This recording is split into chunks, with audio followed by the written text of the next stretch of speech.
Welcome, wherever you are, whatever the hour. Take a moment to let your breath slow. Settle in and allow yourself to drift gently, calmly into the distant rhythms of a long-forgotten world. Tonight, we'll be visiting the land of Sparta. Not the Sparta of bold Hollywood slogans or bronze-plated heroes shouting into the wind, but the real Sparta. A city-state carved into the dry, stony hills of the southern Peloponnese, surrounded by silence, ritual, and a kind of discipline that would seem alien, almost impossible to most of us today. This is not a story of glory.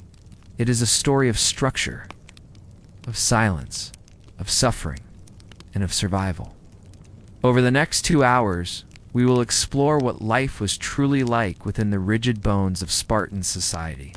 From the muddy training grounds of childhood to the political maneuverings of its famous kings, through secret rituals whispered about by historians, and into the surprisingly powerful roles of women and the enslaved. We'll begin quietly, as always, by walking in the small, sandaled footsteps of a Spartan child, boy, 7 years old, taken from home, and placed into the agoge. Imagine you were born in Sparta. You open your eyes for the first time, not into a world of toys and lullabies, but into a society that values one thing above all: strength through obedience. And strength in Sparta begins with selection. If you were born weak, too small, too quiet, too sicklier, life might not continue beyond the first few days. Spartan elders would inspect newborns and decide without ceremony whether they were fit to live. It was not cruelty exactly. Let us shift now from the nameless boys of the agoge to a man history would place on a pedestal. His statue still stands in Sparta, quiet beneath the sun. His name is carved into memory, far beyond the lands he knew. Leonidas, too many, a symbol of courage, of last stands, of roaring defiance. But tonight, we will meet him differently, not as a myth, but as a product of the world you've just left, a man of his time, molded by policy, ritual, and role. We begin, not at Thermopylae, but decades earlier. Leonidas was not born to be king. In fact, he was the third son of King Anaxandridas too, which under most circumstances would have placed him well outside the path to the throne. But Sparta was not, most places. It had 2 kings at all times, an unusual dual kingship designed to balance power between 2 royal families, the Agiads and the Euriponids. Leonidas belonged to the Agiad line, and fate, through the deaths or disqualifications of his brothers, eventually placed him upon the throne, not because he sought it, but because there was no one else. There are no great tales of his youth, no scrolls detailing a rise to power, no signs of ambition. Leonidas was not a builder like Pericles, not a schemer like Themistocles. He was, by all accounts, a quiet man of duty, an embodiment of Spartan law. And that in itself is telling. Because when Persia came knocking, when the vast empire under King Xerxes began its slow, overwhelming march toward Greece, it was Leonidas who stood up.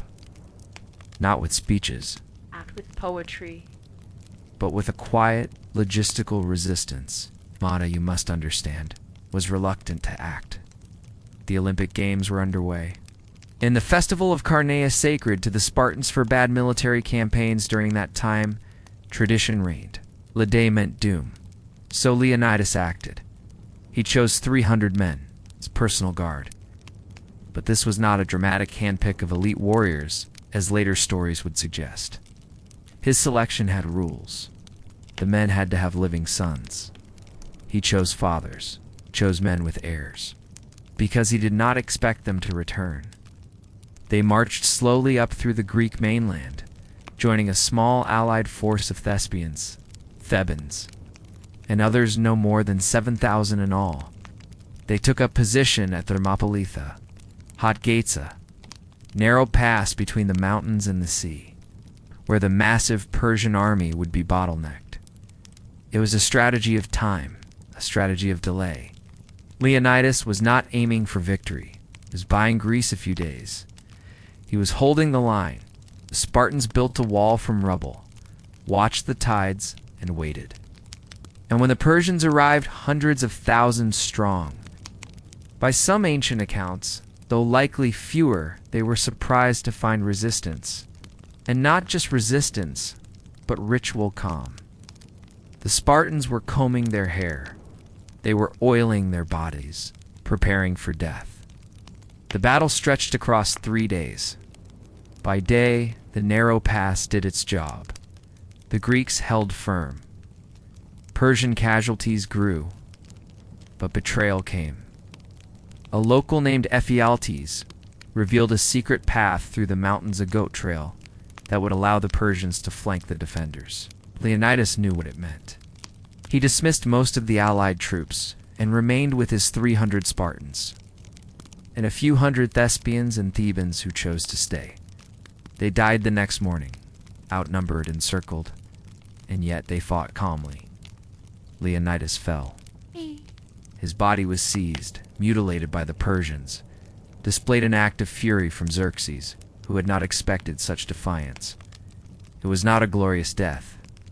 It was practical, calculated. He had fulfilled his role. And in dying there, Leonidas became legend, because he sought it, but because his quiet refusal echoed louder than Persian steel. Centuries later, stories would embellish the event.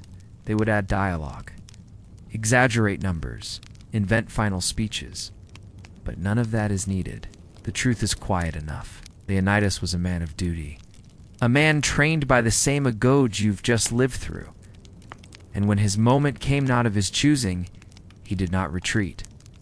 Not because he believed he could win, but because Sparta demanded it. And in that unwavering, silent obedience, his legacy was born.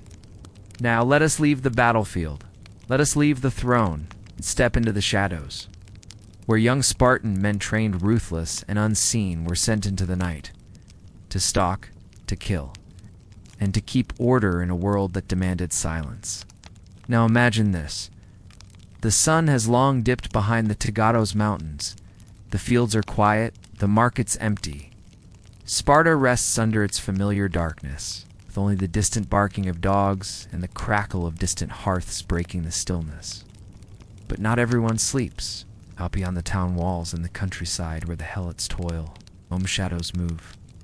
Young men, alone, barefoot, armed with daggers. They are not thieves. They are not soldiers, at least not in this moment. They are members of something more elusive. Something Sparta never formally recorded, but something many remembered. The Cryptia. Whispers of it have survived, half-formed and uncertain. Historians, ancient and modern, still debate what exactly it was, but nearly all agree it was real, and it was terrifying. Let us explore this hidden ritual of fear and silence. The Cryptia was not a regular military unit. It wasn't an official force in the way hoplites or messengers were. It was something more ritualistic, more political, and deeply psychological. It may have been a rite of passage, or a secret police, or perhaps somehow both. Here's what the sources tell us. Each year, after the harvests, the Spartan ephors elected magistrates who held executive power would declare a kind of ritual war, but not against an enemy city, against their own, specifically against the Helots. The Helots were the enslaved people of Sparta, descendants of conquered populations. They vastly outnumbered the Spartans, sometimes by as much as 7-1. Their labor fed the city, their sweat enabled the Spartans' full-time training, but their presence also threatened the balance. Fear of rebellion was constant. And so, this ritual war was declared, not just metaphorically, but literally allowing Spartans to kill Helots without legal repercussion. And into this context came the Cryptia. Young Spartan men, usually those who had finished the agoge with distinction, were selected, perhaps hand-picked. They were sent out alone. No torch, no blanket, no food supply.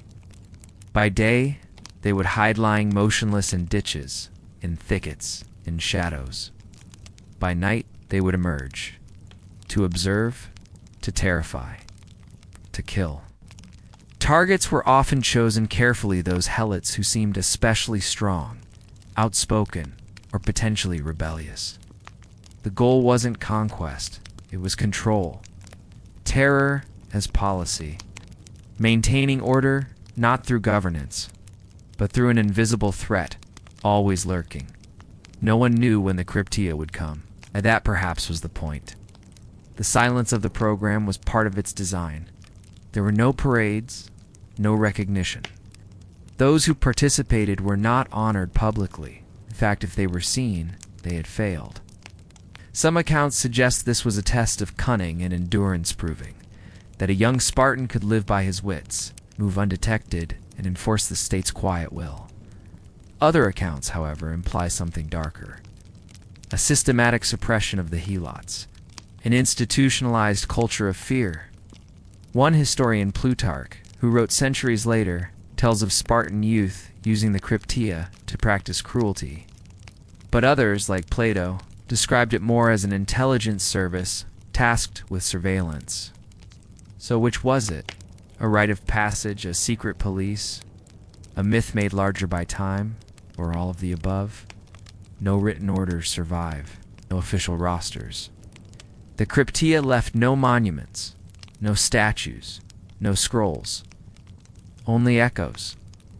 And perhaps that was the point. It existed in the background, like the hum of an ever-present wind. Its presence was felt more than seen, a deterrent, a warning. If you were a helot, your life was lived in its shadow. If you were a Spartan, it was the unspoken lesson brutality and obedience in the service of stability. And if you were selected, it was your turn to disappear, to blend into the fields, to kill, and then fade.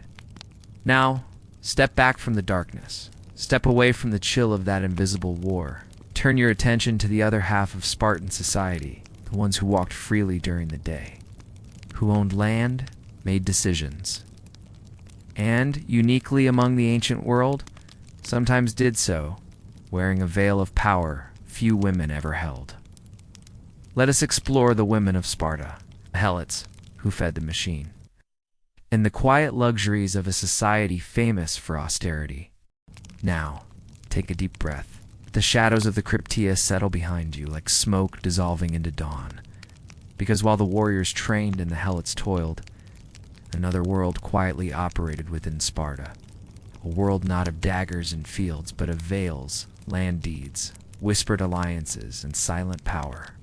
This final part of our journey leads us not to the battlefield, nor to the training ground, but to the hearths and estates of Sparta, where women held surprising authority, where helots lived their entire lives unseen, yet utterly essential, and where the elite operated within a framework unlike almost any other in the ancient world. Let's begin with the women. In most of the ancient world, women lived in deep seclusion, expected to stay indoors, speak softly, and obey. But not in Sparta. Here girls were raised with nearly as much structure as boys. They did not enter the agoge, but they exercised publicly running, wrestling, and throwing javelins, not for war, but for strength, for future motherhood. You see, in Spartan ideology, the purpose of a woman was not silence. It was to bear strong sons. And so, a strong woman was seen not as a threat, but as a necessity. They were educated. They owned land. In fact, by some estimates, Spartan women eventually controlled nearly 2/5 of all property in the city-state. They could inherit. They could manage estates. Some even became influential in public discourse, though not as politicians. Marriage, too, was different. Spartan brides were older than typical Greek counterparts, marrying in their late teens or early 20s, not at puberty. And the customs surrounding marriage were ... strange ceremonial kidnappings, shaved heads, brides dressed in men's clothing. The early encounters between husband and wife were brief, secretive, nocturnal ritualized meetings until the man was no longer living in the barracks. Yet despite this structured oddity, Spartan women moved through public life with a freedom few others in Greece could imagine. They were known to speak bluntly, to own their voices. One Roman writer later grumbled, The men of Sparta are ruled by their women. Whether that was true or just envy, the point remains. Sparta gave its women a visible shape, a space, a presence. But even their power was not fully independent, because beneath them were the helots. To understand the elite, we must always understand the exploited. The helots were the foundation. They worked the land, harvested the crops, tended the livestock. Their labor enabled every element of Spartan life. Without them, the agoge would have no grain to feed its boys. The hoplites would have no olives to pack in their pouches. The women would have no estate income to manage. Helots were bound to the land but not privately owned like slaves in Athens or Rome. They belonged to the Spartan state. They could not be bought or sold, but they could be killed without consequence during the declared ritual war. They lived in villages, wore local dress, spoke a dialect of Greek, and endured. There are few helot voices in history. They did not write. They were not carved into stone, but they were there always. In the morning, you would have seen them moving through fields, their clothes worn thin. In the evenings, they may have sung to themselves as they returned to their homes, watched closely. Some may have remembered rebellions like the Great Helot Revolt after the earthquake of 464 BCE, when the mountain shook Sparta to its knees and the helots rose. But mostly, they lived within the rhythm of control, and yet they too shaped Sparta. It was their hands that built the quiet. And finally, the Spartan elite, not the kings we have seen them, but the citizens themselves, Spartiates, those full-blooded males who passed the agoge, who dined together in public messes, who trained until their 60s, and who voted on policy in their crisp red cloaks. They were few. At Sparta's height, perhaps 9,000 men qualified as full citizens. By later centuries, that number had dwindled to a few hundred. Their exclusivity was both their pride and their undoing. They lived simply. Yes, but it was a simplicity guarded by wealth, underwritten by helot labor, and protected by walls of ritual and fear. They rejected coinage, using iron bars instead of gold. They ate in common halls, black broth, barley bread, boiled pork. They banned foreign luxuries, avoided long speeches, worshipped discipline. But even within this austere world, there were quiet comforts. Spartan cloaks were finely made. Their bodies were trained for grace as well as war. Their homes, though not palatial, were clean and orderly. And some families, especially among the kings and high officials, held land and power that rivaled any Athenian noble. Their power was not loud. It did not shimmer like the gold of Persia or the marble of Athens. It sat still, silent, like the city itself. And so, as our journey through Sparta draws to a close, you may now see it differently. Not as the land of roaring warriors and slow-motion battles, but as a deeply structured society, where every role was fixed, where boys were broken into soldiers, where kings obeyed law more than desire, where women bore strength, where helots endured, and where, beneath the surface, a great quiet hum of control held it all together. This was Sparta, not a legend, but a system, a rhythm, silence that echoed through centuries. And now, let the weight of Sparta slip away. Feel the contrast between that world and the one you know, where the beds are soft, where choices are many, where children are not taken at 7, and where no one waits outside your window in the dark. Let your breath slow. Let your thoughts drift. Cross dry plains, marble temples, and silent cloaks. You've walked the length of Sparta tonight, and now it is time to rest. Sleep well, traveler. Tomorrow, we will visit another world. But for now, only dreams.